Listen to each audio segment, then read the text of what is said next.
Alright, so hello and welcome. We will be briefly discussing and introducing our VR climbing game tutorial and just taking a quick look at what this tutorial will be covering and get a better idea of what exactly you are in for.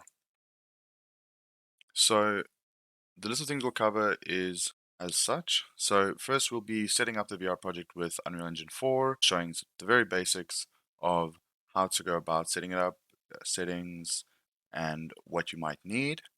We will at some point look at creating assets, custom assets, our own blueprints and materials, etc.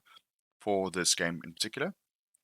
We will also be implementing custom blueprints and actors as well.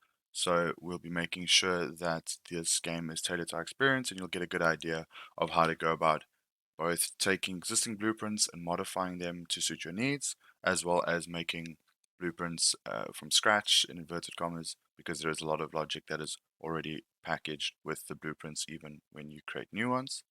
We will be looking at and discussing the game loop. So what will be the play experience, where they start, what the progression is, what their goals are, and how it ends. The player scoring and progression will also be part of that. It'll help fill in some of the game loop. We will look at a scoring system. We will discuss how to adjust it to make the game easier or more difficult. And we will discuss versions of progression such as checkpoints or um, dying, etc. Any obstacles that could slow the player down, making that more difficult, more frequent, etc. We will briefly look at adding in music and some sound effects and a main menu, and then of course the widgets. So it's a very basic HUD, basically just to track the score, but that will also teach you everything you need to know to make a more complex HUD, maybe add in some other things, some life, energy, etc. if that's are the kind of things you want to add to the game. And then just a main menu that will greet the players when they start before they actually go into the game, and will show you a nice setup for the initial stages of level streaming and a more efficient actual structure for your game.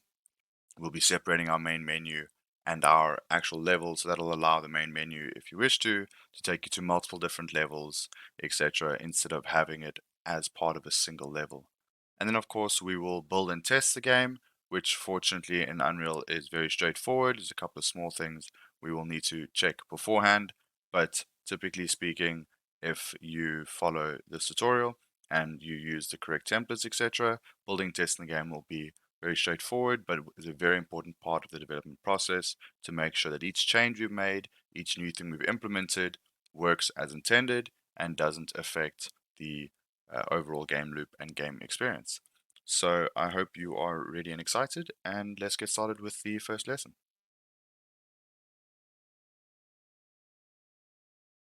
Alright, so for the purposes of this tutorial, you will need to do a couple of things.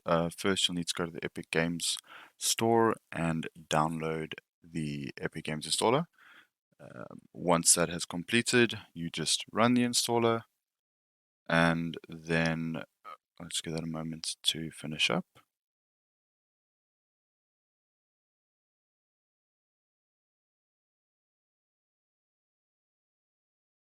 And then once it's completed, you can run the installer.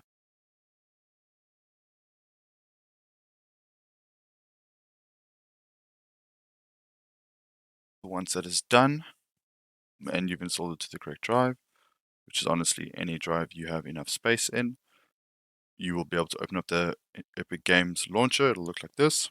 Navigate your way to the Unreal Engine tab on the left, to the library at the top.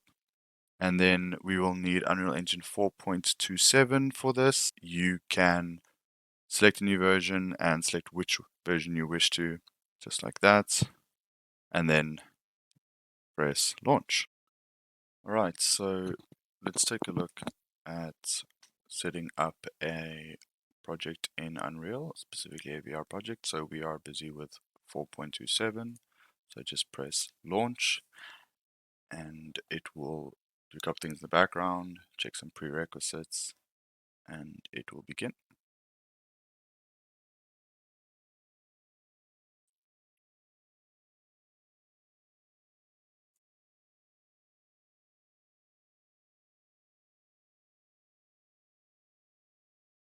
Alright, once it has begun, you will see this screen or something similar to it. And from here, you will select Games, go Next, and you will select the virtual reality template. Now for 4.27, it looks like this. It's a bit newer. If you're using an older version, it might look different. Make sure that this is the template that you have on your screen. Otherwise, this tutorial will not work for you. Click Next. Using starter content is usually recommended, and then give it a name. So for the sake of what we're doing today, let's call it the climbing tutorial. Yeah, that's fine. Then just click Create Project. Make sure it's in a folder that has enough space and that you have designated that folder. I have a specific folder on one of my drives for these.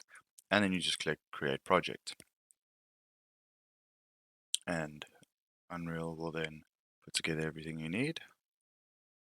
Shouldn't take too long. If it is the first time, it'll take a little bit longer, of course. And you should open up into this map, which is the default template map. And once you are here, we can begin. This is all you will need. It can be, or it is recommended to just double check that you have under your plugins on the left hand side toward the bottom, that you have things like your VR, Steam VR, etc. So if they are not there, or if you're unsure, let's do that again a little bit slower. So edit, go down to plugins, and then from here you can either just type it in at the top, or on the left hand side you scroll right to the bottom, you find virtual reality, and then here you make sure that you have, so let's take Oculus VR because I'll be using an Oculus, and for you, you can go Steam VR as well, which I will activate for the sake of this tutorial, and it will give you a warning that it needs to be restarted for these changes to take effect. So all you do then is you go restart now, and it shouldn't take too long. Start it back up,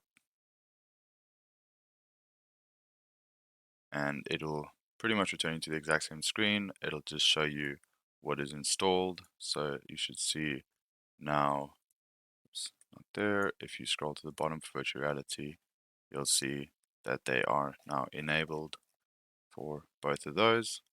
You can then close that, and you are ready to start the tutorial. Alright, so let's begin with the tutorial. So since we'll be making a climbing game, one of the first things we need to do is make an object that is climbable and begin to actually create the mechanics required for the game we want to make. So let's start by making a new folder. Let's call it the climbing tutorial or climbing tut. Okay, and then within here, the first thing we need to do is create a blueprint class. So right click on blueprint. We can select an actor, and we will call this BP underscore. It's very important to have the correct naming conventions in Unreal, and for blueprints, you add in BP. You can add it in the end or in the front. I prefer it in the front.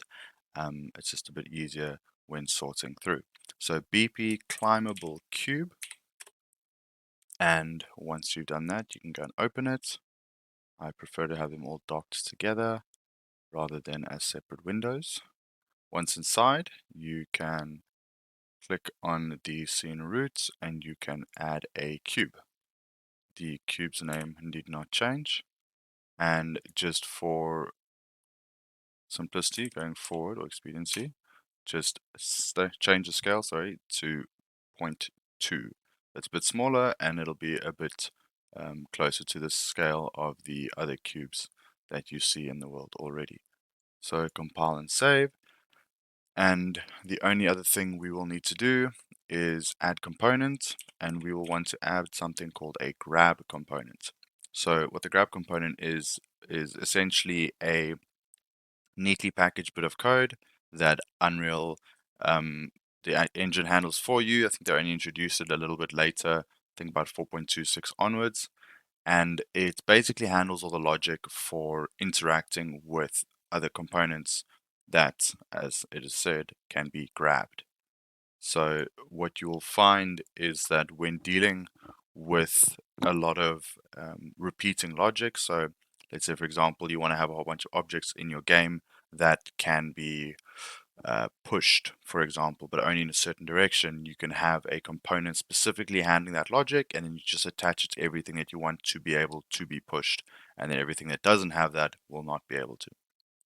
So that being said, we've now added our grab component, we have our cube, and we now need to make sure that the logic for the grab component will include that for the cube. So go into the VR templates folder, go into blueprints, and you will see here there is an enumeration, or also known as an enum, called grab type.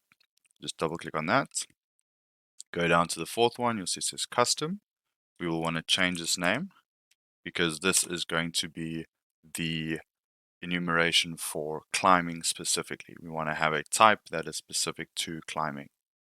So once that's done, you click save, you can close it, go back to your template map, and then from there we will so open the grab component, just so I can very quickly show you where this is important. And also because we've made changes to the grab type, we will also just want to compile and save. If you take a look here on the left, under functions, you will see the try grab function. And you will see that right in the beginning of it, it has a switch on grab type. Now what we've done is we've changed it so that where it said custom previously, it now says climb. And the logic is very simple. It just makes sure that it is held. But we now have a type for the component that will be relevant for our cube. We can go ahead and close that for now. We won't need that just yet.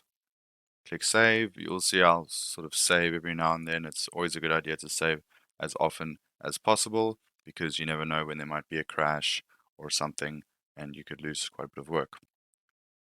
All right, so now we need to handle the logic from the player's perspective. So we will open up the VR pawn, which obviously handles all the interactions and all the controls and all the logic for the actual player itself. And we will want to create a new function.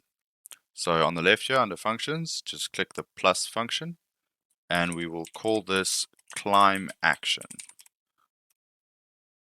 Once the name is changed, it'll show here. And then for climb action, we on the right hand side here, we want to add two inputs. So the first input will be the motion controller, so that this function takes in a motion controller reference. So for the sake of this, we will then type in motion controller because we want the reference to be specifically for a motion controller component. Second input will be held component. The idea of this logic borrowed very much from how the engine already handles similar things for grabbing. And we need to refer to the held component as in what is being held. In this case, it'll be our cube. And then the type will be a scene component. So ensure that you have motion controller with the motion controller component type, and then held components with the scene component type. Making these changes, I will just compile and save. Excuse me. And then we will complete the rest of the setup for this node. So the first thing we need to do, since we will be taking from the held component, is we will ensure that it is cast to the grab component, because we will need some logic from the grab component itself. And as per good practice, we want to make sure that we get the player pawn, because this will not work if there are any issues or if the player pawn is not valid or is not present. So we will take that and we will first check is valid. We'll wire that up. And then if it is valid, we will go on to switch on grab type, like so. Now the grab type that will be chosen will be based on the grab component. So let's get grab type, and then we just wire that up. Now on this very quickly, while we are discussing the grab type specific to the grab component, quickly compile and save, move across to our climbable cube, and you'll see if we click on grab components, on the right hand side there's a grab type, little drop down.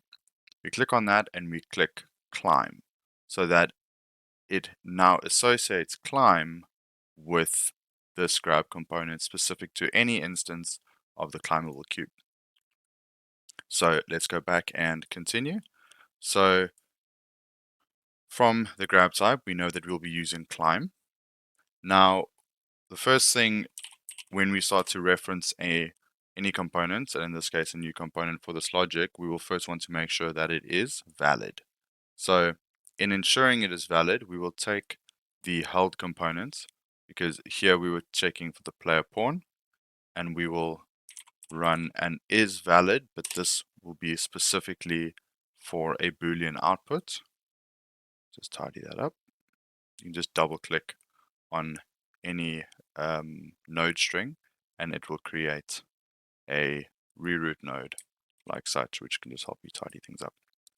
So we will take the Boolean output, we will plug it into the branch, and then that will then decide if it's true or false. So obviously if this is false, we need not the rest to run, but when it is true, we will then move to the primary logic, which is to set the actor location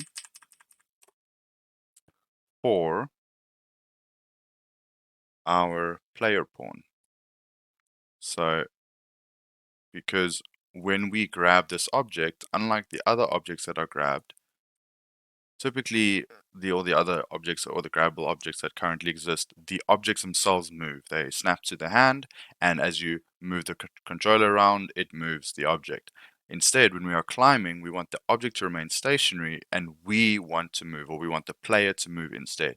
So that is why it is the player pawn that is the target of the set actor location function. So now for the slightly more complex part, we now need to figure out how it is to move in relation to the player pawn and to the object. So given that we are working with the object and working with the motion controller, we will need to get world location for each. So let's get it first for the motion controller, and then let's get it, I guess it's going to be a bit tidier if we just take it right from here. Get world location.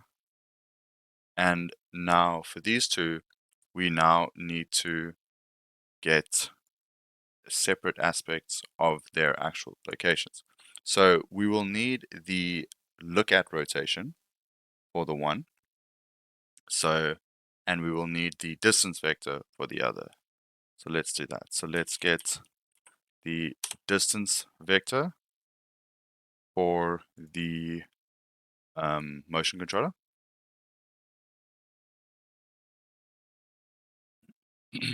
Cool. And we will wire it up to the second part because it is the second part of the distance vector, v2. And it also is a bit tidier. And then for the held component, we will get the find look at rotation.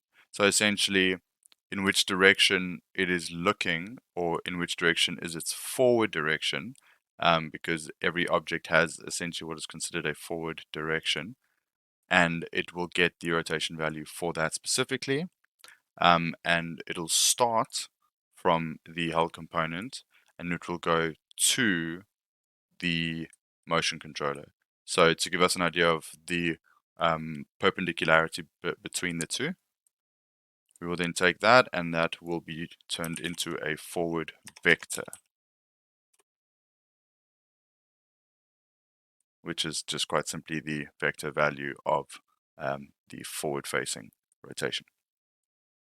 So we now have a float and a vector output. First thing, we need to negate the vector. Okay, so continuing, we will now take the vector and we'll multiply it by a float because we now need to multiply the forward vector in its reverse, so in its negated form, by the distance vector, so that we will be left with a vector that when multiplied by the actor location of the actual player. So let's get actor location from the player. Let's just move that back. And let's just multiply the two, so vector by vector. We are now left with a vector that is going to translate to the new location of the player.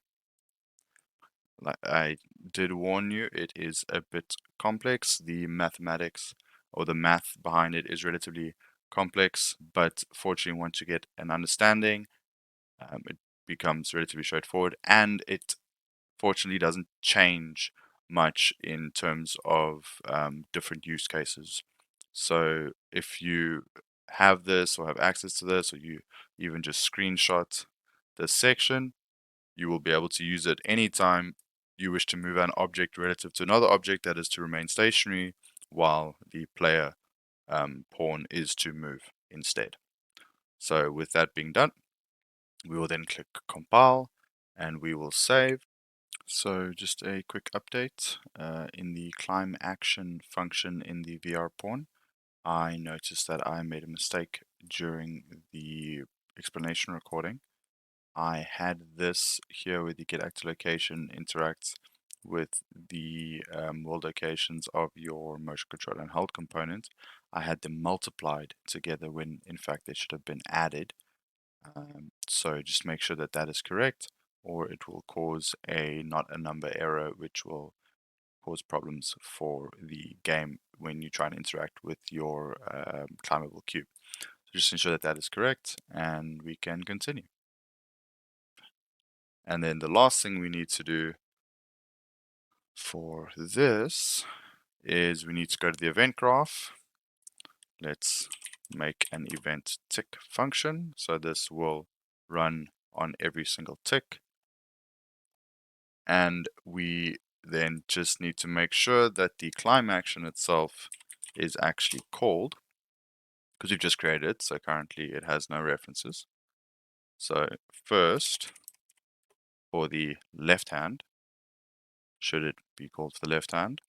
So we now need references for the motion controller and the whole component. So we go to components on the left hand side, we look for motion controller left, we drag, and here's a nice little trick. If you hold down control, it does the get function. So let's not hold down control, it'll give us an option, get or set.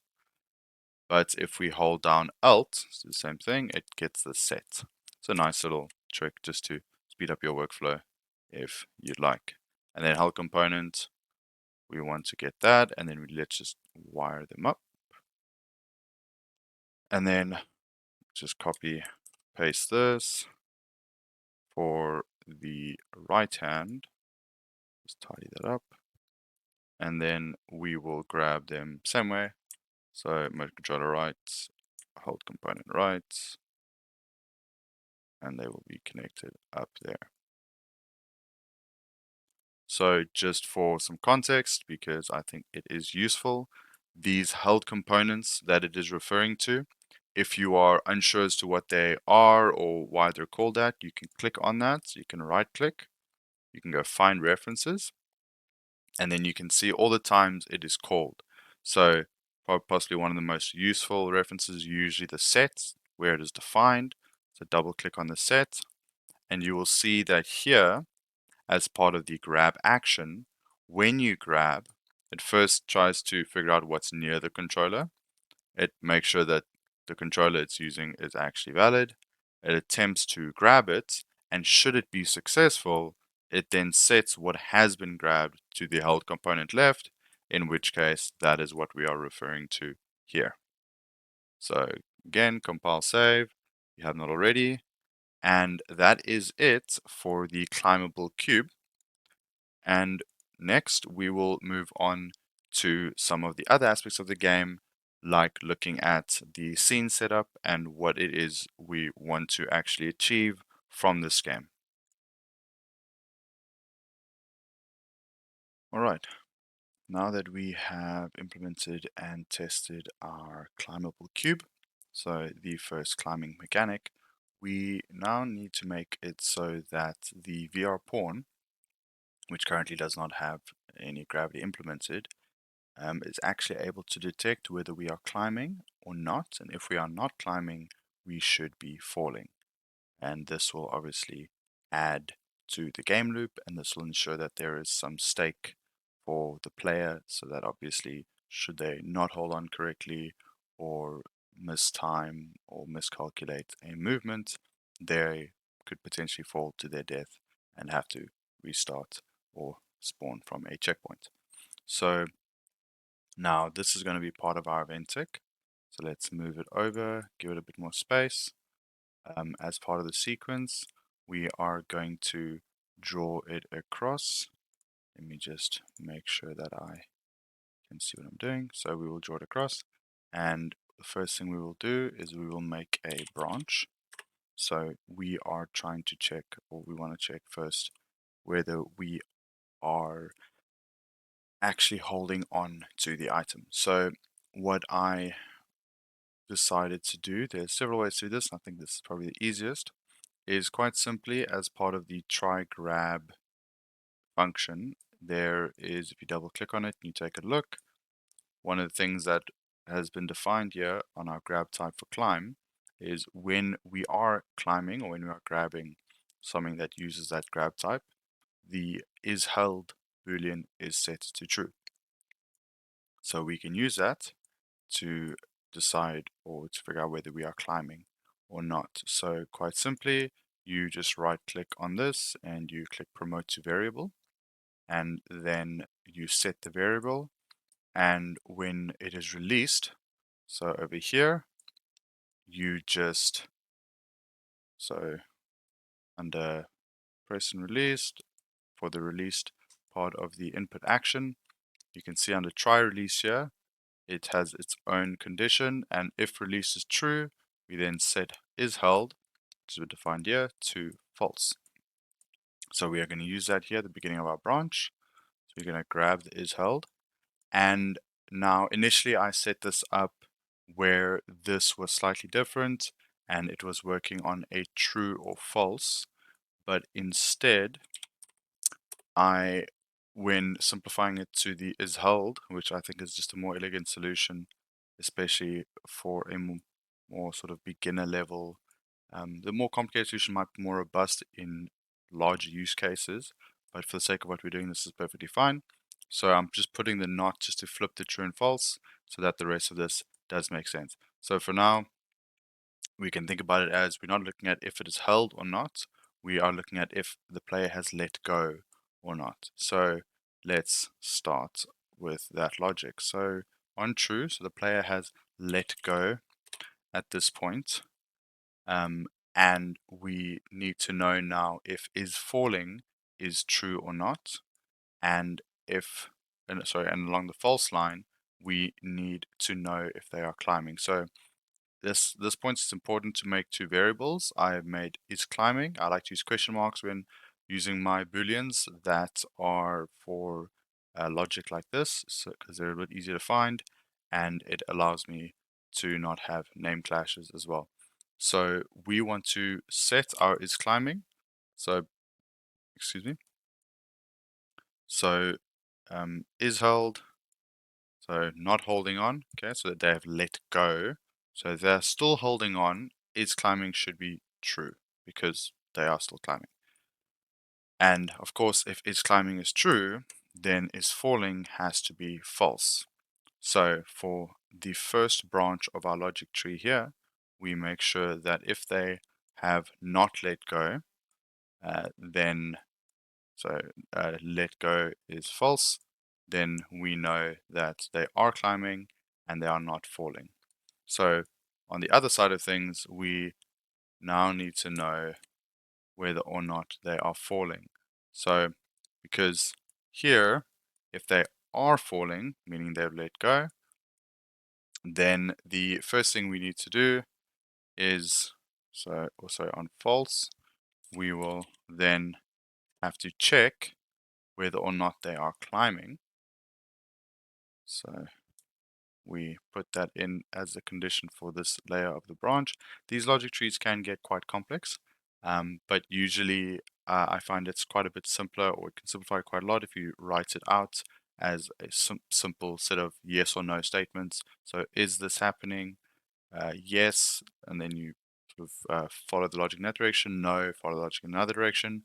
Sometimes can get a bit confusing with the node-based workflow, but it's something that with sort of a bit of time and repetition becomes a lot simpler. So is climbing now is true. So in this case, not falling is climbing. So for example, what has been set here, we now need to adjust the logic. So we then take is climbing, we will set it to false, and we will take is falling, and we shall set it to true, and as part of that, we will now move along this,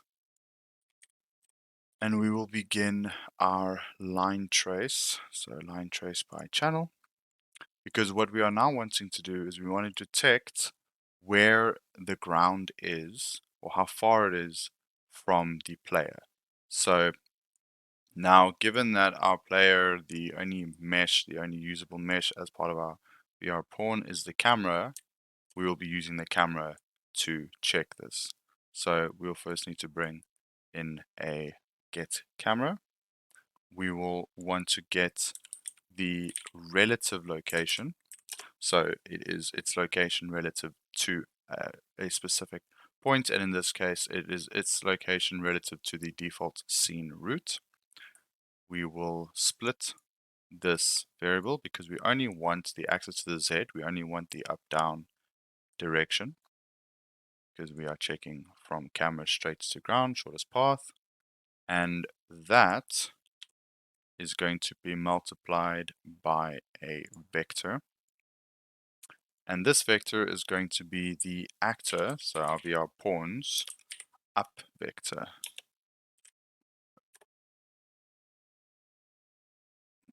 So the vector which essentially finds the direction for up for this from the default scene root, so for this actor. And finally, we will need to get the world location of the camera, and this will serve two purposes. Firstly, it will be part of a subtractive equation where we take the result of the relative location of the relative Z location from the camera to the default scene root, which will be multiplied by the up vector, so it's essentially getting distance, and then the get world location so the camera's actual location in the world will be minused from that relative distance that we've calculated, and that will define the end of the line trace channel. And the start of the line trace channel will be where the camera actually is in the world. That'll give us an idea of how much space there is beneath the camera. And now moving forward from this, we are going to make use of this return value of the actual line trace. So essentially, when it hits something, when that is returned to be true, so since we are checking a boolean, we will need another branch. If it is true, we will then set it this way, is falling and is climbing, both to false because we want to reset. And we now need a variable for falling speed, the speed at which the character is falling, which I've already created. So we will need a falling speed, we will need to define our gravitational force, and we want a max falling speed to make sure that we can limit or cap the speed at which the person falls. We don't want it to constantly accelerate, because that can cause quite serious motion sickness, and obviously we want to avoid that. So this is also where we will reset our falling speed. Okay, so following this, now for the return value when it is false, okay, so essentially it's not hitting anything, not hitting anything in this distance. So essentially what we're essentially calculating to be the player's height. You could actually think of this as another way to calculate the player height. So, where their, in inverted commas, feet would be. Um, this is essentially checking, okay, so this is the head, camera is the head, and then when the camera starts, it's probably quite important, you will see the camera starts at point 0, right? So the camera starts at the base of the scene root. Then when it detects the player putting on the headset, it then actually sets the tracking origins to floor level, and then it automatically calculates the height of the player, and then it moves the camera to that point with the default scene root or the origin staying the same. So, sorry, so back to the event graph. What you can then do is you can essentially take the distance from what was the origin, hence the relative location, and where it is now, and you can minus them from each other to get that height, so to speak.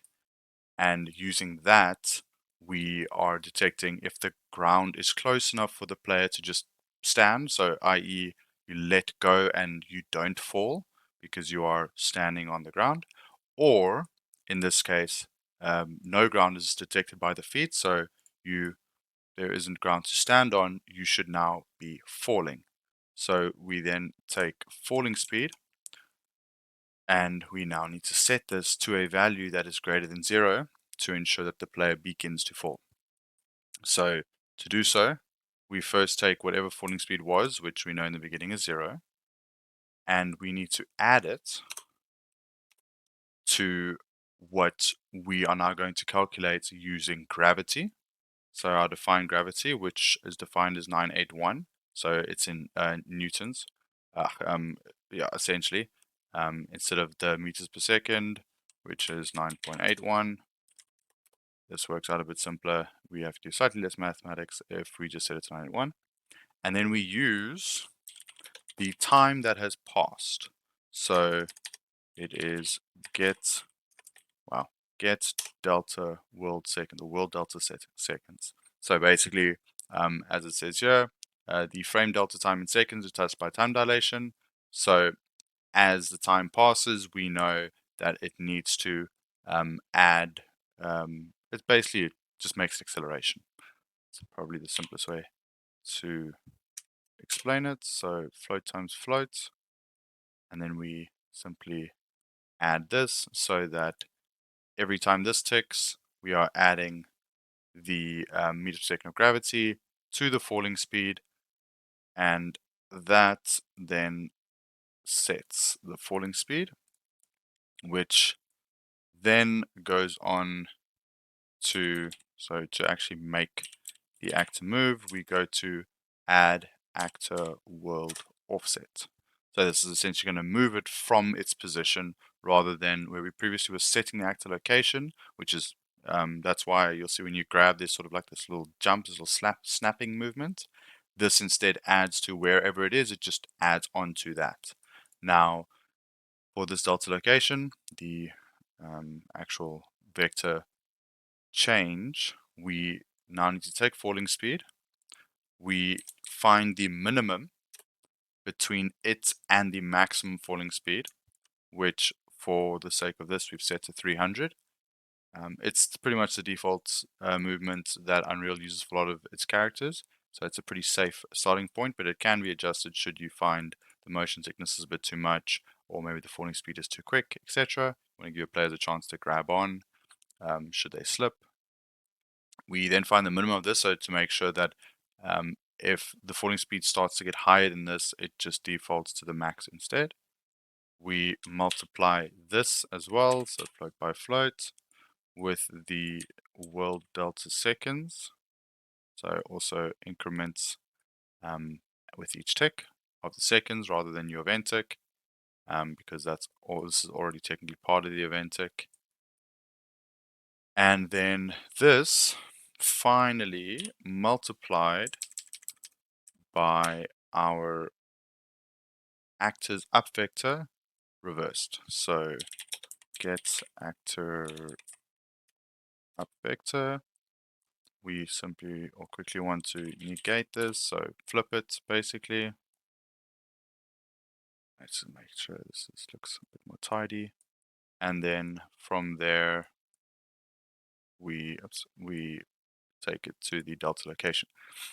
So that we are now actually, we're first obviously making sure that the falling speed remains within the max, that it is adjusted incrementally, and that it is done specifically in the opposite direction of what is up for the character. So basically just down, which is what that's doing, and we move the character down. And that is essentially all we need to do for our gravity. So compile, save, and then go ahead and give it a quick test. So let's just make sure, so it's plugged in, and let me quickly switch to my headset.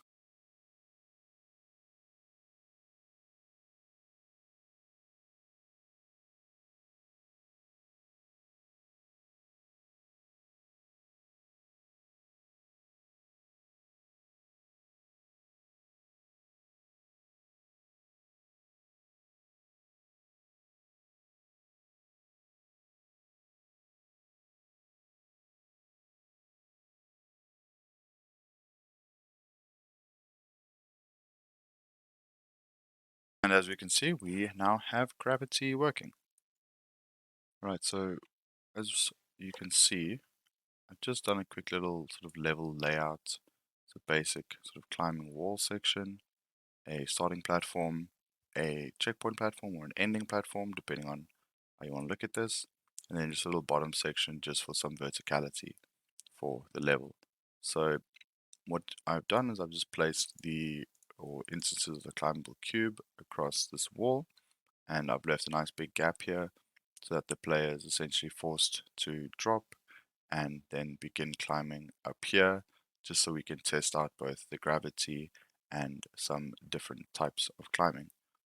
And now what's really important when working with this, and what I wanted to show you here before I got any further, because this is all pretty basic, is when you're making a level like this, it's important to remember that there is navigation required. So, for example, if I were to start and play this now, you would see that the actual teleporter marker that typically comes from the motion controller wouldn't actually have anywhere to go. You'd see the line trace, and you'd see you wouldn't actually get that marker on the circle.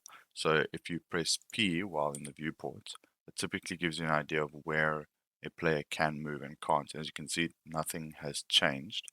So first thing you need to do is go to your volumes on the left hand side, look for your nav mesh bounds, and then just drop it in. And the first thing you'll see after having pressed P, excuse me, is the green square that now shows up here on the starting platform. So if you click on show, another way to see it is under here for navigation, shortcut P. If I turn that off, you'll see it doesn't show anymore. So let's keep that on, and let's shift this to the center of the level, and then change its scale so that it covers everything we currently have in the level. And then we should have these three green sections here, which is all we want, so that when the player starts, they can move close enough to start climbing. And then when they drop, they can move close enough again to start climbing on that side, and they will then have access to the final platform. You'll notice the sort of margins around the edges that can be changed.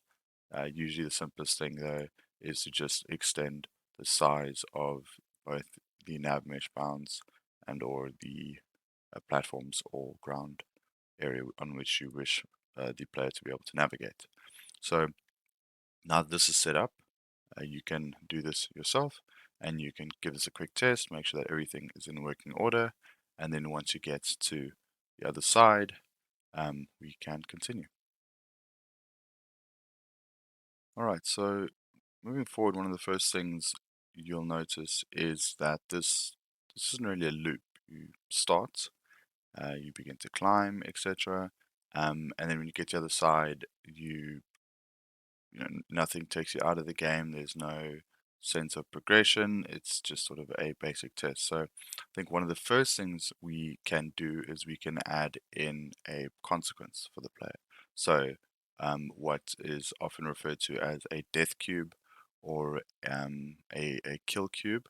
So in this case, we will actually replace this bottom section.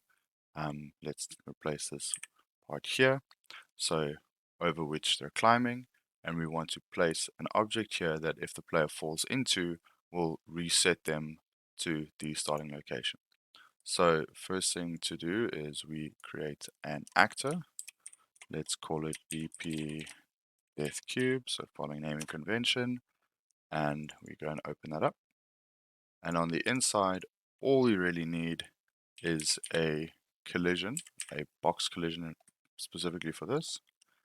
Compile and save, so that this will detect if any actor, such as the player, overlaps with it. And then we need to scroll down on the right hand side and we're looking for on component begin overlap. Click that plus, it'll take us straight to the event graph with this function, this event, and we can now give it some logic. So at this point, we will want to make an event dispatcher, and we will call it, let's call it player death. Okay. Now, what this is going to be used for is when trying to access this event from anywhere other than this blueprint. It's most typically the level blueprint, which is what we'll be using.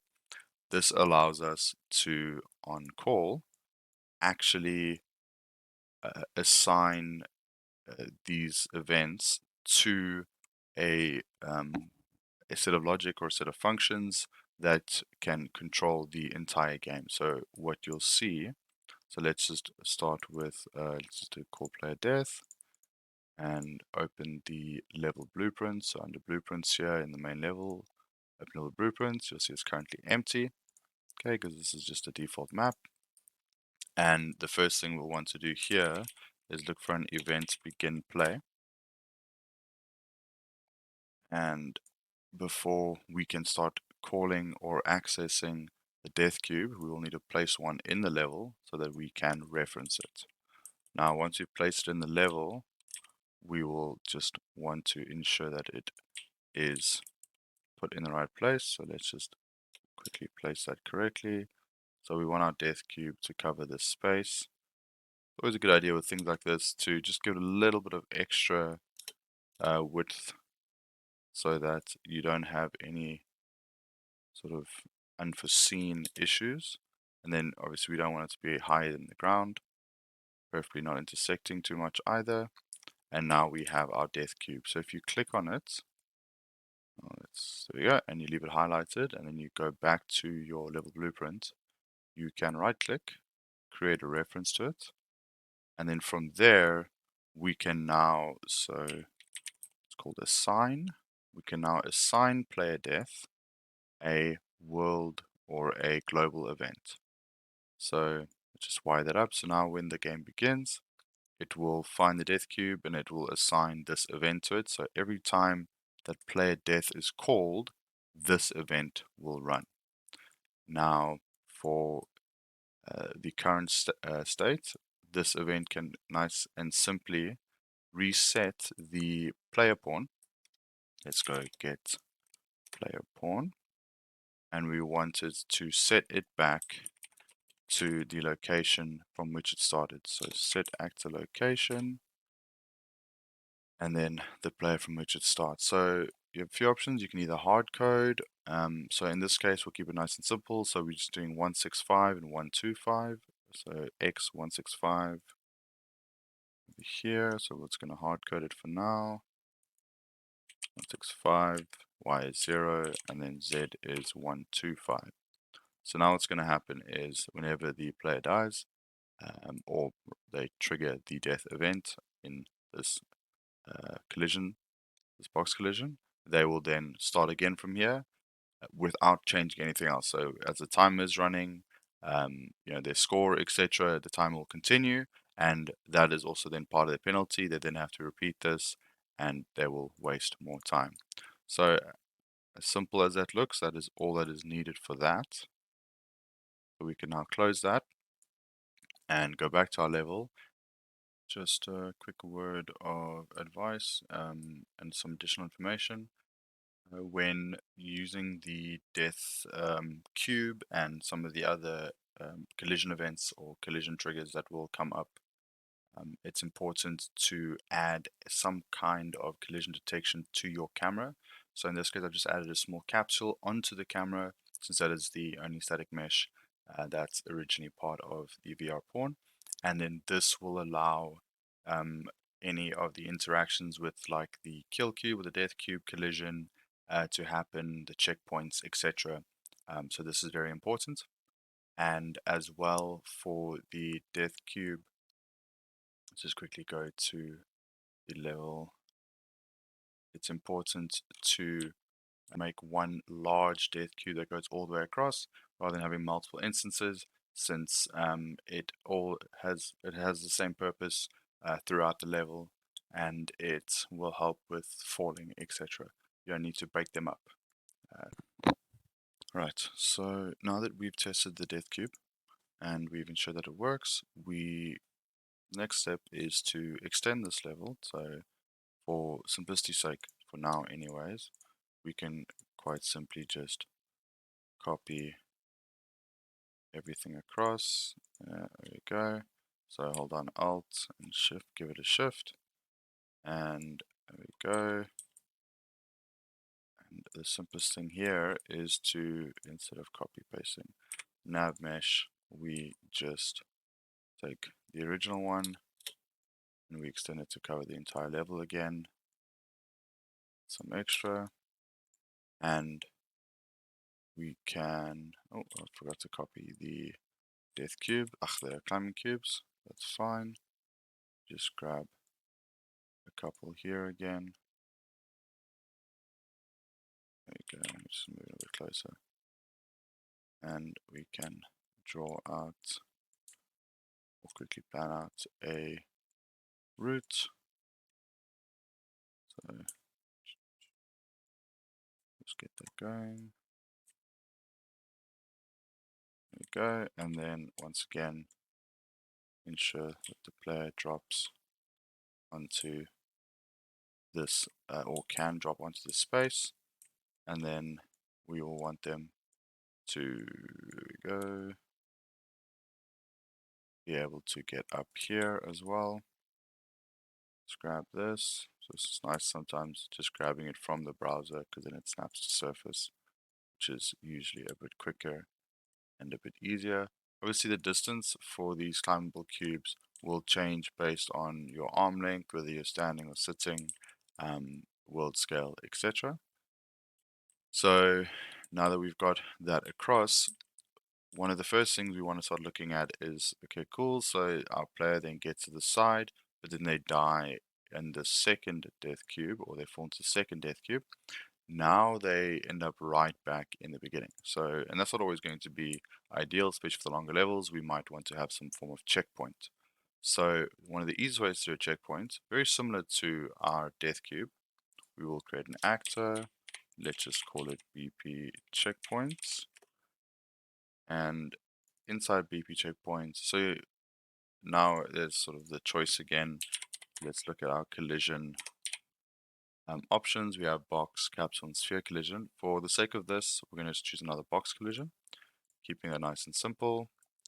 And once again, with our collisions, we will want to do an on component begin overlap with very much the same thing, except now we want to say, let's say, let's call it checkpoint reached.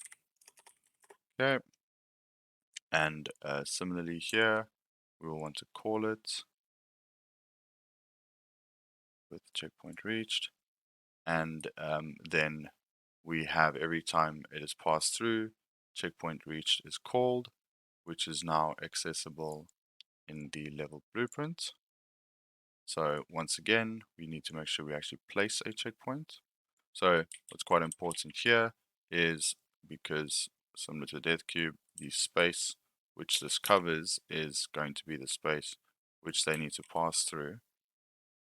Since it is teleporter based, we probably want to have it so that without using any sort of glowing materials to show that this is a checkpoint, we want to make sure that it covers a good portion of this so that it is likely that the players pass through it on their way through. It's almost impossible for them not to. Of course, there are alternatives. You can create like a little pillar of light or something to guide the player towards that specifically, but for the sake of this, we simply want to make sure it works. So we're going to cover that entire area, ensuring that it is covering, if not the majority of this navigable area here.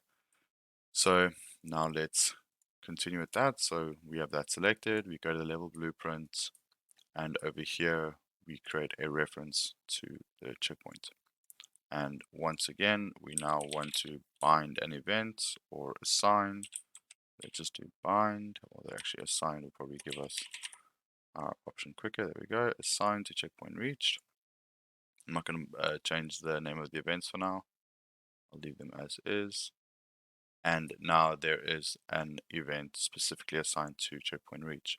So now that we're using checkpoints, we will want to change this location to be, rather than reset to the beginning location, reset to the last known location. So for that, we'll first make a variable. Let's call it last known location. We want to change it to a vector because it is a location. And we then first want to set this right in the beginning. So when when separating the begin play between your event bindings and your variable sets, it's often good practice to do a sequence. So let's first do our resets and then we do our event bindings. So the last known location, the beginning location, is going to be what we initially hard coded in. Okay, so that is where the player will start. There are other ways to do this as well, but for now, for this level specifically, the player starts is always the same place. That will be the initial last known location. So now what we want to do is every time the death event is called, it will instead move the player back to the last known location. Now, the checkpoint, every time a checkpoint is hit, wherever that checkpoint is, should then update that last known location. So we want to set it when this event is called, and this new location is essentially going to be the location of the checkpoint. So we do check or get active location, and we simply plug that in to the last known location. So now when you pass through the checkpoint, it will update the last known location so that next time the death event is triggered, it'll put you there instead. i.e., should they fall into the second one after second death cube after passing through this checkpoint marker here or this checkpoint cube, they will spawn at the checkpoint rather than back in the beginning. So, and then for now, there's no finite consequence element, so we're not going to do a finite number of lives. You could, for example, do it that every time they collide with a death cube, they lose a life, and while they have anything greater than 0, they're spawning at the last known location. But once it reaches 0, they have to either start the level again, or they die, they lose all their points, etc., and then they begin the level, and so on and so forth, depending on the difficulty that you wish to achieve or set up for your game. So now we have checkpoints. The next thing we will need, or the next thing we will look at, is having something at the end of the game that marks the end of the game. All right, so moving forward, now I'm starting to look at having the finish marker or something to designate the end of the level. I would also like to, at this point, show a more elegant solution or a more robust solution of dealing with this. So as it is currently, this works perfectly fine for our singular checkpoint. But should we want to instead have multiple checkpoints, each of the checkpoints are going to have their own locations. So we move across to the checkpoint blueprint and we click on our event dispatcher on the left hand side. And we click on this plus icon at the top because we want to add a parameter that is specific to this dispatched event.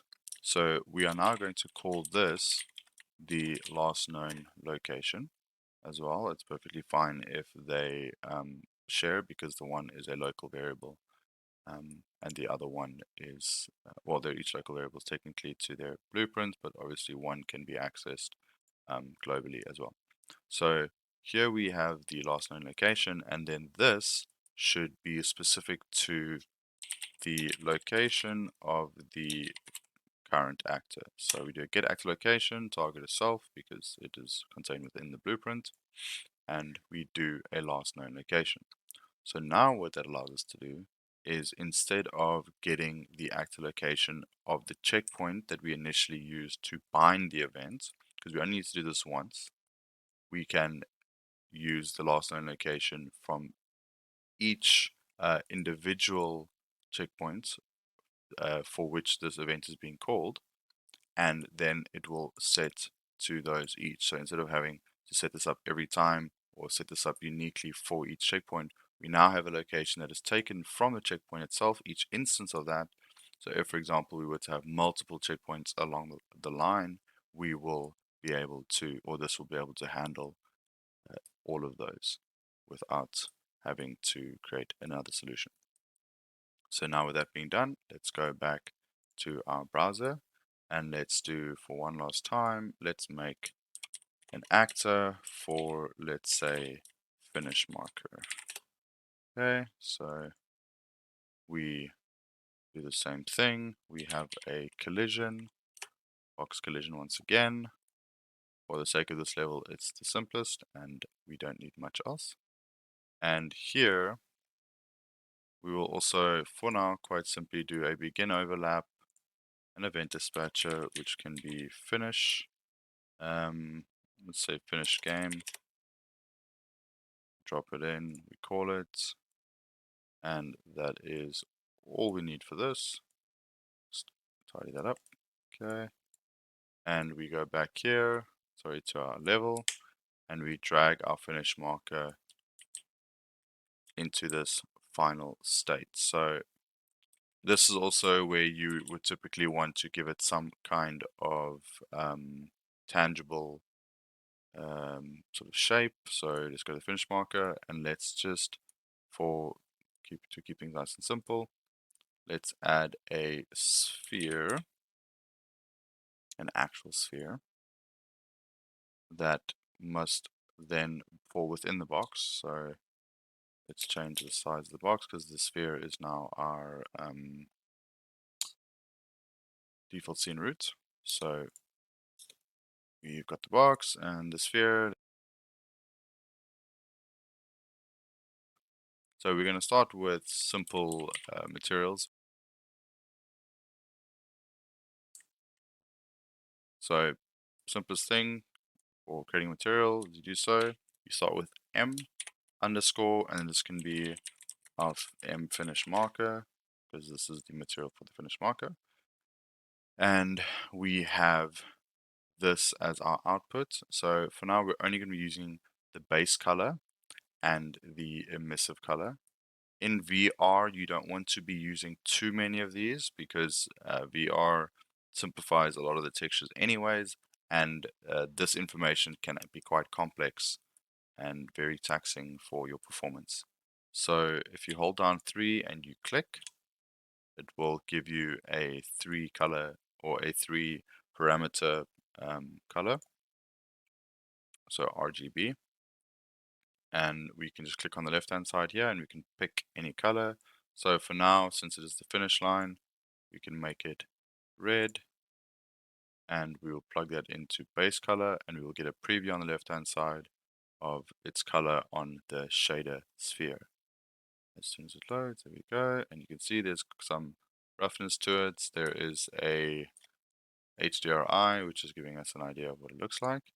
And then for our emissive color, we can simply use the same for now. Sometimes they'll do just the emissive color and no base color, like this.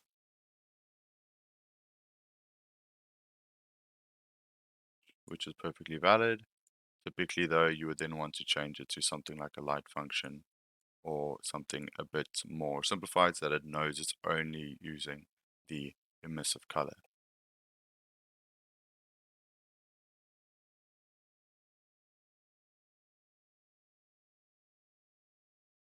And we now assign this material, so our finish marker,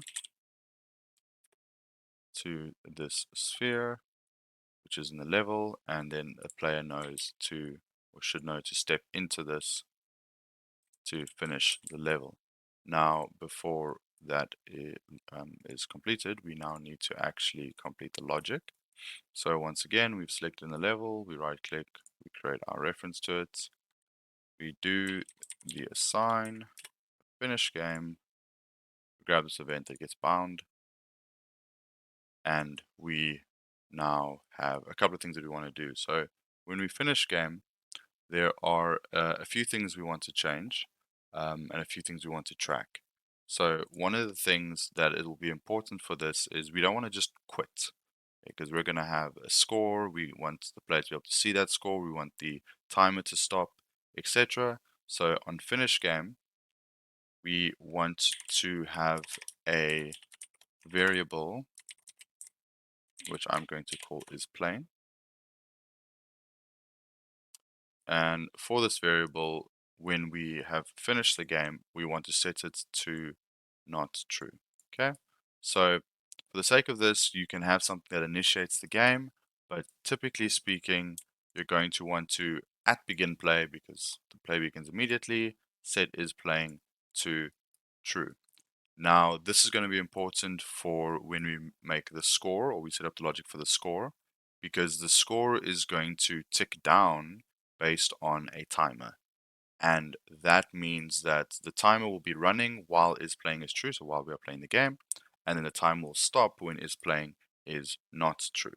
And what that allows us to do is have some control over that. So let's finish this up first, and then we'll sort of backtrack to finish up the score. So what we will need is we'll want two other variables. We'll want a score variable, which will be updating throughout the game. That'll allow us to display that on the player viewport, so it'll be visible on the HUD. And we'll want a final score, which will be the variable that stores the score after the timer has stopped, and it'll be the score that will show up at the end. So we set that up because when the game is finished, we want to take whatever the score was, and we want to plug it into final score so that we have two separate variables. That score can change, score can be reset for a second round, etc. But our final score will be stored for that run. So we now have all the logic here necessary for the finished game, and we now are able to, with what we have, a very basic game loop where play will begin. There is a clear intended path. There are checkpoints along the way to help you out, and then there is a finish line. So next we now need to create an incentive and a goal, which will be the score. And of course, there will be a conflict or a incentivizer, which is going to be that the score is counting down while you're playing through, which will also then tie into the consequence of falling and having to reset, because you will lose time. And then it becomes clear that the higher the score, the better the player has done for the level. All right, so let's set up the score. So the first thing we want to do is we're going to want to make, after our event begin play, we want to create or sort of just bring in the event tick function. And this is going to be actually tracking or doing the counting down of the score. So first thing we will need is the isPlaying, which will be our branch. So as discussed earlier on, only while the game is actually playing will the timer count down. So if isPlaying is true, we will then change the value of score or set the value of score, and this will be based on whatever the score currently is minus the delta seconds, so the seconds as they are changing, and then I'm going to do a divided or division, and we're going to plug that in. So for now it's by 1. You can change the scale of that if you want to make it more difficult or a bit easier. For now we're going to leave it as 1, but having it there will allow us to change that, and we plug that into score. Now this will change the score as it is, but currently the score is only at 0 anyways, so we need to make sure that when the game begins, we set the score before isPlaying to, let's just get rid of that second one so we don't have a loop. So we want to set it to whatever value we decide apt for the levels. So for now we'll just do 100. Okay, nice and round, nice and easy. And that will then begin counting down as the game starts, as that switches to isPlaying, and it'll count down relative to the delta seconds and the multiplier that you have here, the divisor. So now what's important is we want to actually display this score. So we want to make it visible to the player. So for this, we will need to go to user interface and create our first widget blueprint, so WB for widget blueprint, and then we can just say score. We'll now open that up and we'll be greeted with a default canvas panel. Now, I'm going to keep this very, very simple. We don't want to overcomplicate this. We're going to drop in a text block. We are going to want to, I'm going to want to bind it to the top right hand side. So I change the anchor over here to the top right. And then I want to make sure, so just reset all the positions. I want to make sure that this sits in such a way that it will, regardless of the size of the screen, always sit in the top right hand. So that's why the anchor is set to be there. But now we can just have the default value in the text box to be 0. Not too worried about that. Let's give it an appropriate name. So this can be score text. And we will want to set it as is variable so we can change it. And then let's make it a bit bigger. So we click on font here. We got it about 45. Oh no, probably even go bigger than that. Let's go 85. Let's just make it really large. Make sure that it fits. You can go size to content as well. We just want to make sure that there's enough space on the right hand side for any decimal places. So before we switch across the graph, just a compulsive compile and save, and then we switch over to graph. So graph in the widget looks very similar. It just has 1 or 2 different things. We aren't going to need these, so we can remove these. And event tick for now will be important because we want to bring in our score text. So let's do a get. And since it is a text format, the setting of it is slightly different. So we will want to do a set text with a with text in brackets, and that will adjust per tick, and that value will be the value of a score variable for this widget on its own that will then be automatically turned into a first. So from float to text, let's say to text. Now, what's quite important is you want to drop this down and you want to just change these maximal fractional digits, maximum fractional digits, to be 1, because otherwise you're going to have a whole bunch of numbers, in that case 3, falling after the decimal place, and since we are using a float, there will be decimal places, and that can be quite a bit difficult, and you will then run out of space. You'll start to overlap the screen. Obviously, that doesn't look so great. Now that we have that in, we have the score changing sort of in real time, so to speak. We then want to go back to our level blueprint. So let's move this to there. And we now want to make sure that there is actually something to reference. So before we were dragging them into the level and referencing from the level, but we can't drag the widget into the level because we want it to be on the screen. We want it to move with the player's screen, with the player's heads-up display. So what we will do instead is we will first create widget, and so you'll get the spawn actor none initially, and for the class we want to very quickly, we want to find our widget blueprint. Let's do that again. So spawn, oops, widget, and that's what it is in Unreal 5. It is create widget. There we go. I think I clicked on create actor the previous time. And then we look for WB score. And so the owning player isn't always super important to add in, but we'd rather be safe than sorry. So we go get player character, sorry, player controller. Oof.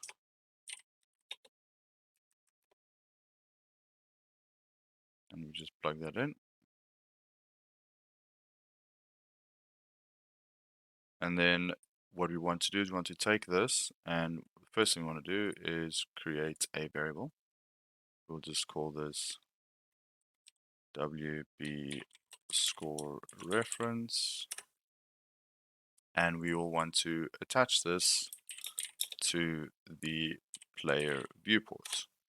So add to viewport, and then we bring that down. We will drag this reference into that. Z order is fine because it's the only thing we have. We don't have to worry about ordering them.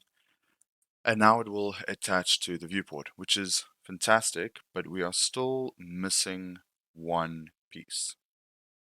So let's also just reorder this. So let's put the is playing after we've set all of this up. There we go.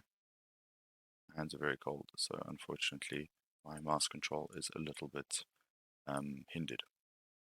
So we now have that set up, and then we need to make sure that as this is changing the score from the variable in here, it is also updating the score from our widget. So we drag the reference in, we set score, which is the same name for its variable. It's nice easy to remember. We drag that across and we change it as is there.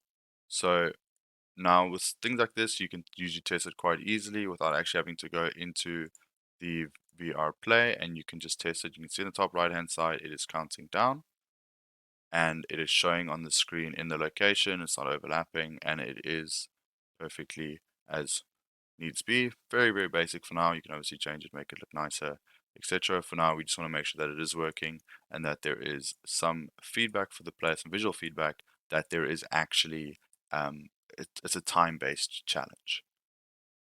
Right, so now that we've tested our score function and we know that it works and that we've tested the logic, we can remove the add to viewports that works perfectly fine when we're just checking it in the editor. But if we want to add it to the VR pawn, what we need to make sure that we do is we actually add it inside the pawn itself, because the widgets won't render for VR because it's stereoscopic rendering. It renders in each eye.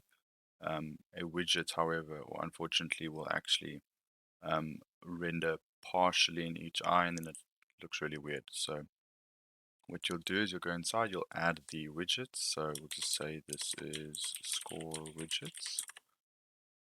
Let's correct the spelling. And then on the right hand side, we will add the WB score, and you'll see it'll pop up. Just turn it around first.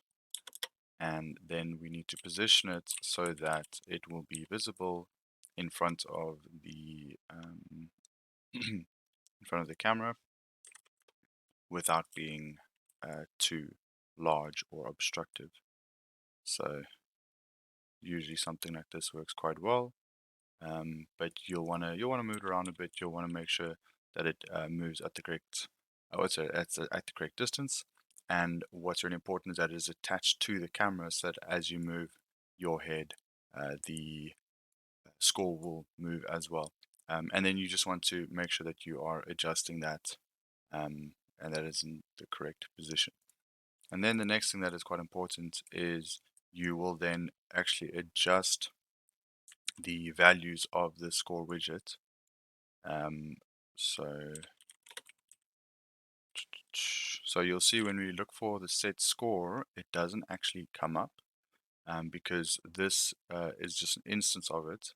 What we will need to do instead is we'll need to actually cast it first.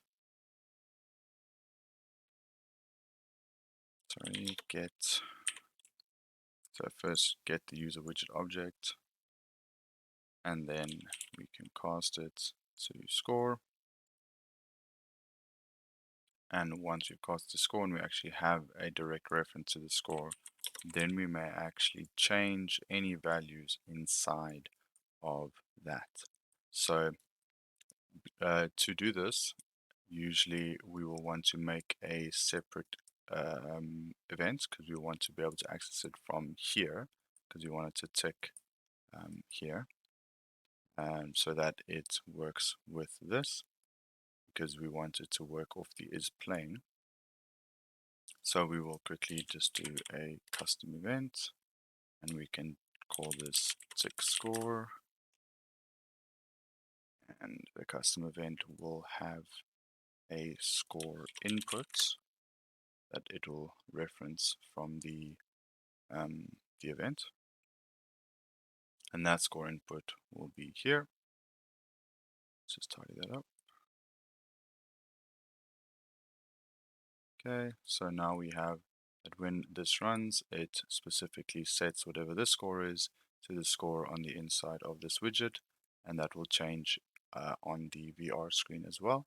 Now we need to make sure that in here, when we get the player pawn, so now you'll see if we try and get player pawn, and it was called tick score, nothing happens, because we specifically need to make sure that the player pawn is cast to a VR pawn, which is the specific type of pawn that we're using, which is where the code is housed. And as the VR pawn, we can then do the tick score function, and then that score is taken from here.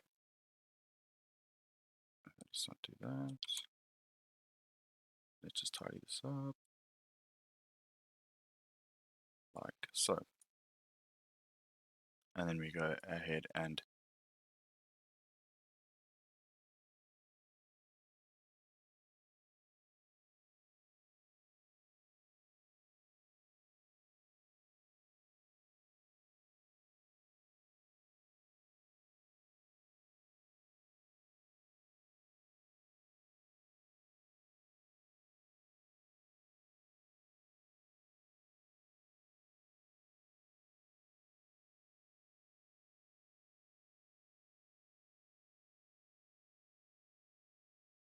right, so let's start looking at making a main menu. So there are several different ways to go about this. One of personally my favorites, and especially when working with high quality scenes, or very dense scenes, or if you want to have lots of different levels in your game, you want to have the main menu as a separate level. So to start with that, we will do a new level, and depending on how you want to do it, you could pick any one, but let's just go with an empty level for now. And in our empty level, the first thing we'll need to do is we'll just click save, because it's not currently saved, and we will call this main menu. You can use a prefix. Some people use prefixes of P for like persistence levels and stuff, because you can add on with layer stream, level streaming. But main menu level is fine for the sake of what we're doing. And now in this level, we really only need to have the menu itself. So for that, we will once again create a widget blueprint. So we'll say WB and we'll call it main menu. And what's nice about the starter content, and let's quickly just show you that now. If you look at the VR template and look at the blueprints, there is already a nice widget menu layout. It's sort of very, very basic, and this is sort of a mid-game menu. And it's two buttons, restart in real life obviously being like quit, and then each of these buttons does something. Now, what they do for their restart button is very similar to what we're going to be doing, where when it's clicked, it will open a specific level, and then if you quit, you will simply quit the game. So let's simplify this. So you'll also see, I think it's worth looking at the example. They simply go straight into border, vertical box, and then they have their buttons. So no canvas panel. Now, canvas panel is typically only used if it's going to take up a whole screen, etc. Now, because it's VR and VR is generally a bit more interactive, and it's not a static menu, we're going to use your mouse, etc. We will likely be having this menu, although in a separate level, sort of floating around so that you can interact with it, but you can still look around the level, etc. You can use this to make a very interesting interactive experience, or you can even simply just have it in the beginning of your actual level before the timer starts. Then when you press play, the timer will start, for example. But let's keep it quite simple. So we're going to remove the canvas panel. So you'll see there's still this light outline that's basically just giving us an idea of what the screen edges are, and then the information on the side just tells us that we're currently looking at a 1280 by 720, your average 16 to 9 aspect ratio. So let's drop a border in, and inside the border, we're going to have our buttons on top of one another. So we will then want a vertical box, which will drop inside the border. The vertical box just allows us to drop things in, like buttons, etc., or images, and it orders them for us vertically. So let's just quickly make sure everything's centered. And we probably just want to bring the opacity down for now. Take it to 0 is fine. Like so. And then for the brush, we want to draw as none, so that we don't have a background. And that'll also make it a bit easier for us to see everything else. So in our vertical box, where we'll drop our buttons in, which is what we'll interact with. So button 1 and button 2. You'll see it's very, very, very small because currently the vertical box is sticking to the center of the border, and it is looking for anything that is inside it. And here the border is occupying as much space as is necessary. So for now the full screen, and we can change that just now. Let's first set out what we're going to have inside. So for our buttons, you can get style. For now, just the default buttons is perfectly fine. We're not too concerned about that. But what you'll see is an option. Just quickly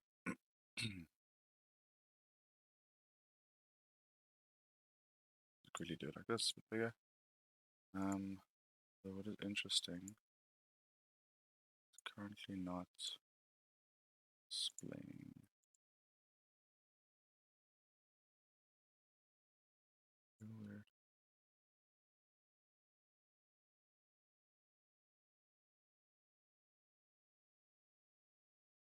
I wonder why it's not showing.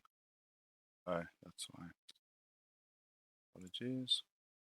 So good to leave this in. The mistake I made there was when setting this alpha to 0, it was the wrong alpha value because this is for the content inside the border, whereas I wanted to set the brush for the actual border to clear so that there is no background. So these are what our buttons look like currently. They are a little bit large and ridiculous. If you justify center, they start to look like this. And then within the button itself, you can start to change how they look and orientate. So for now, I'm going to let them take up as much space as is possible. And we're going to fill the space as well. And let's add in a third button. 3. And for that third one, we do the same thing. And then with each button, we will simply want to add some text so that we know what that button will do. So our first button will be to start the game.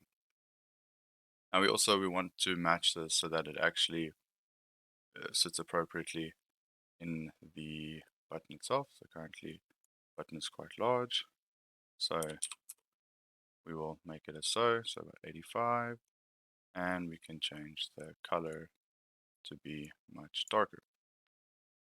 And then for the other two, and the last one, okay. For the second one, let's just make the size the same, and go. Now, typically there are things that are in the main menu or housed in the main menu that we're all used to. The second one is usually options, but an options menu can often be quite complicated and slightly outside of the scope of this tutorial. So although I'll put it in for now just so that it looks correct, the actual functionality of the options menu we're going to leave out for now. And we will wire up the start and quit. So easily enough, we go to graph. You'll see we have the 3 buttons on the side. Let's quickly go back and let's just name the buttons appropriately. So instead of button 97, let's have start button using btn as the button suffix. Let's have our options button, and let's have our quit button. Now when we switch over to the graph view, it'll be a lot easier to see and understand. So let's start button, and we do an on clicked or on pressed. So I think for the VR, we will want an on pressed. As you'll see here, on clicked it can sometimes be actually let's not do that.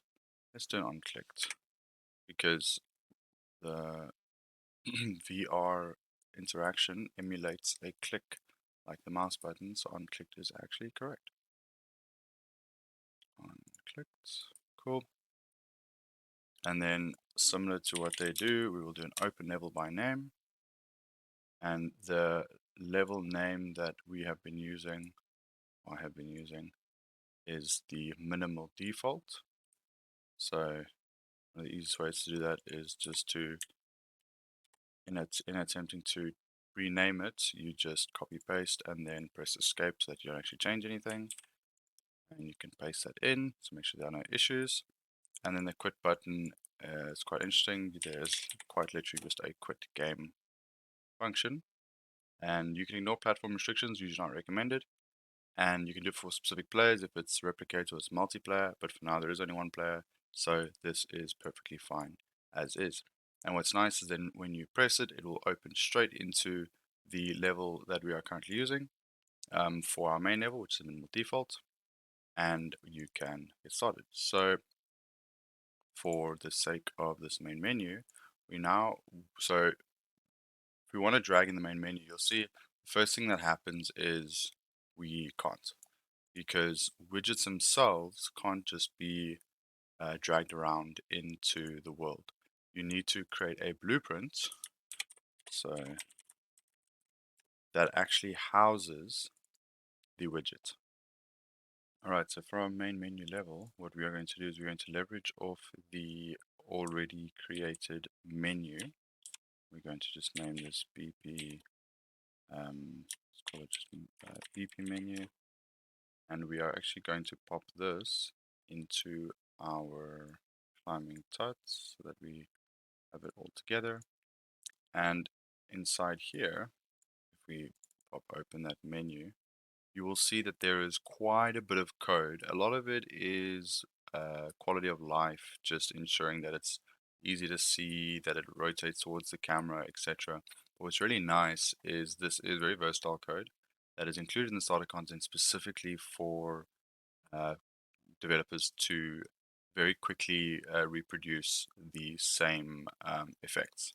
So what you will see is this widget here is defined by widget menu.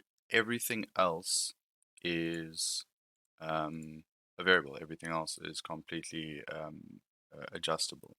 So here it's referring to their widget menu, okay, and we specifically want to refer it to our main menu. So we click here and we find main menu and we click compile and save, and then we can quite simply in our level take our BP menu. So not that one. Alright, it's fine. Take our BP menu and we can drop it in, and we can ensure that it is in the correct location.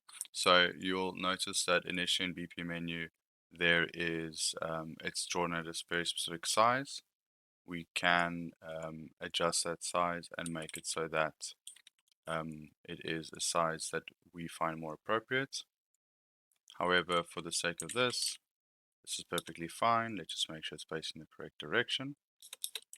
Although it will reorientate to the player automatically, given with the code that's inside there, I like to make sure it's a bit neater initially so that I can quickly test it in the viewport, and then one can have a better idea. So it won't show in the viewport currently because this one specifically attaches to the motion controller, and obviously if I am not in VR mode there is no motion controller.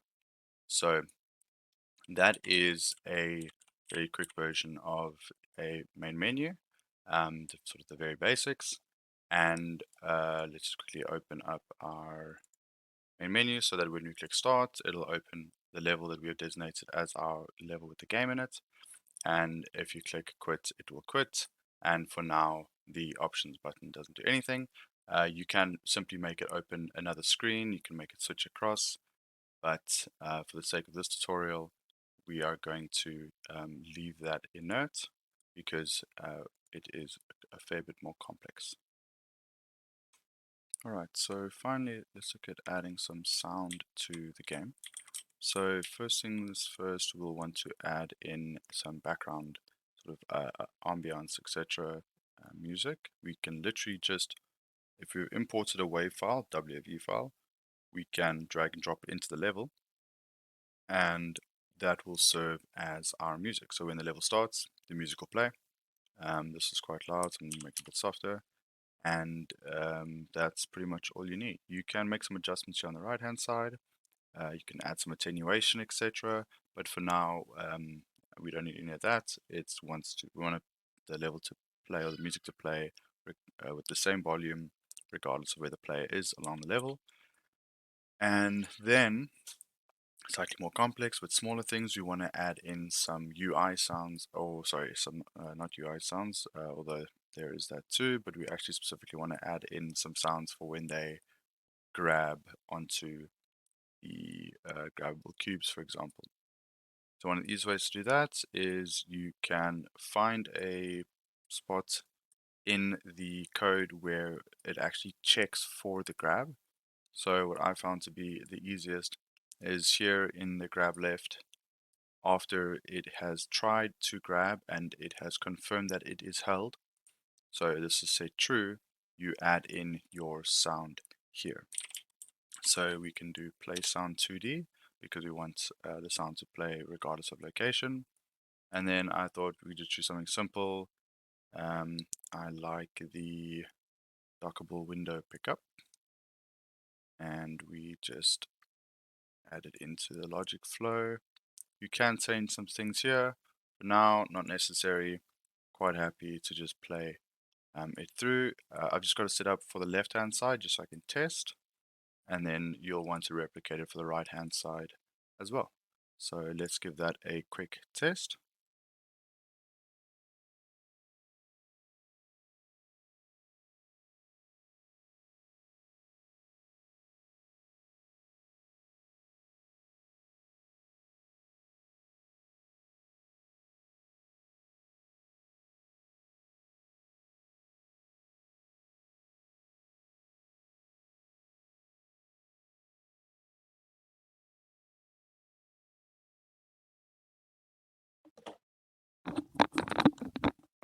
And there you have it.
Right, so in conclusion, we I like to take a look at what improvements and changes could be made, what is recommended going forward, and also the things that would need to be added to this to start fleshing it out a bit more, and even just quality of life improvements. So one of the first, one of the, probably the most obvious ones, is just making it look a bit nicer. So building the scene to match whatever aesthetic you're choosing, whether it's the more traditional sort of aesthetic of the climb, where it's organic materials, rocks, etc., crevices to grab onto, that kind of thing, or grab onto. And an easy one for that is using Quixel Bridge, the Megascans assets, which can be found for free via Quixel Bridge. Whether if it's Unreal Engine 4, you will need to use the standalone application. Unreal Engine 5, it is built in, and that's a really nice way to start building out the scene, making everything look a little bit nicer, and actually getting something that looks more akin to the field you're trying to create. Adding VR hands is also a great quality of life improvement, really adds to immersion. In Unreal Engine 5, they're automatically included. In 4.27, there are a bunch of packs and a bunch of ways to get them included, but the standard is just the controllers. Then a better HUD, a better heads-up display. So currently we just had the score display because that was the only thing that was relevant. But if you start adding in features like strength or endurance or stamina, maybe, how long you can hold on to certain types of grips, more grips will be more difficult to hold on to than others, so they'll reduce your stamina a lot quicker. That can be on the HUD. You can have things like number of attempts. So maybe you want to be a bit more forgiving to the player, so they have 3 attempts per level. There's a way to display that. You can even add in some really interesting elements. So, oxygen, so the higher they go, the more difficult it is to breathe. That can affect their stamina. Or temperature, colder, warmer. etc. That could all be included on the HUD, as well as the score and maybe even how far along the climb they are. And then something that is also quite popular with use of the dynamic materials, you can have a bit of visual feedback, um, which is going to be part of the next point we're discussing, where as a player reaches for certain types of holds, etc., they can light up to make sure that the player knows, especially when you start using more organic structures and organic assets, things start to blend into one another. So using the dynamic materials to create a soft glow or an outline or something like that can really help make sure that the player knows what their next path should be. Then on the visual feedback, making the checkpoints a bit more obvious could be useful. You don't necessarily need to do that. Having a bit of VFX, so maybe every now and again, as they grab certain holds and stuff, some sort of little bit of rocks come falling out to give them an idea that this hold is not super stable.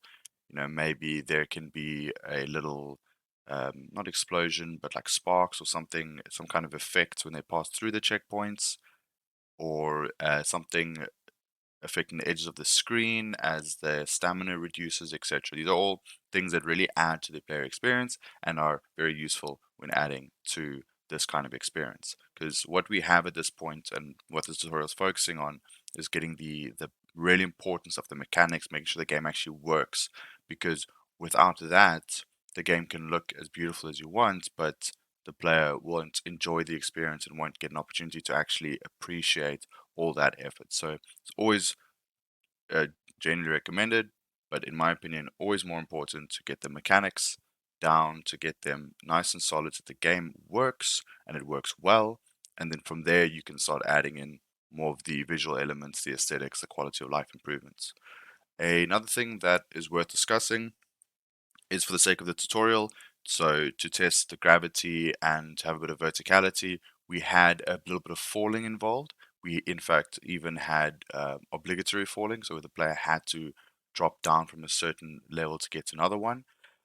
It's probably recommended to either reduce that considerably, so a much shorter distance, or to forego it entirely, since that can, especially on longer levels, or if the player struggles in the beginning, they fall quite a few times, that motion sickness can be quite a problem and will really decrease the enjoyment of the experience and make it very difficult for a player to continue. Maybe adding in a screen fade, maybe having it so that as soon as the player lets go, there's sort of like a half a second of delay and then immediate screen fade back to the starting position so that the falling is very, very little. Those are all options that one can explore and should be worth exploring since motion sickness is still one of the biggest obstacles with VR, especially newer players. And then lastly, it's a very small thing, but some players often like to have the choice between different types of locomotion. Although generally the teleporting is recommended because the constant movement, the sort of push forward to move forward, can cause some motion sickness, especially if it's too quick or if it's a bit jolty, etc.